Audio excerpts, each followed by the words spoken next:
Today marks 4 years since Russia invaded Ukraine, sparking a war that is still happening to this day. This afternoon, some Vermonters gave a show of solidarity for Ukraine at the State House, sharing letters from loved ones who live in the war-torn country and stories of what they've seen during visits themselves. ABC 22's Matt Holderman was there for this anniversary event, and Matt joins me now live from the newsroom.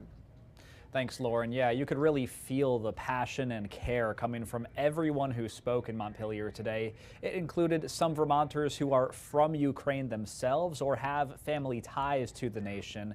They say the war has been going on for far too long at this point and has to end this year, specifically with a Ukrainian victory, as the opposite could mean trouble for the rest of the world, too.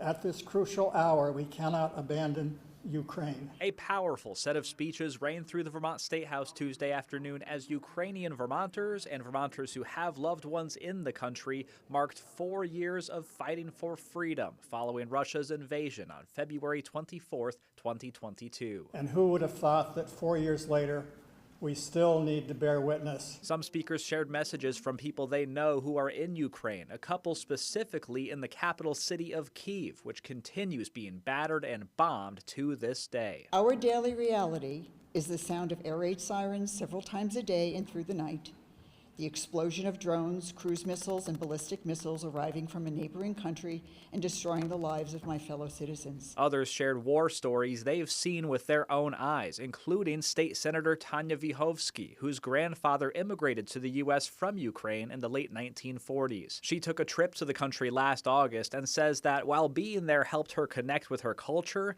it also helped her feel the reality and urgency of the situation. I experienced what it was like to be woken up at 3 o'clock in the morning by an air raid siren and a frantic text message from my friend across town saying, "You have to go to the bomb shelter, this one's real. There are incoming ballistic missiles." I heard the missiles fall, finding out the next morning that 2 people died and 11 people were injured. Their ultimate message on the 4-year anniversary: the U.S. and the rest of the world needs to keep standing with Ukraine, because if Russia wins the war, it wouldn't just mean the end of Ukraine, it could mean additional, larger wars breaking out in the future. After a Ukrainian defeat, Russia would be emboldened to attack other countries such as Moldova, the Baltic countries. If we allow Ukraine to be defeated, that fight is coming to our backyards, to Poland's backyards. We're fighting that fight too.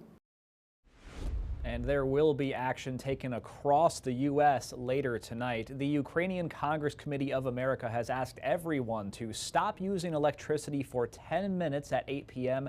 to stand in solidarity, and thousands of people are expected to participate. According to the Associated Press, the Trump administration has been in peace talks with Russia and Ukraine, but those conversations have sort of stalled out due to some key differences. Reporting live in the newsroom, Matt Holderman, ABC 22 News.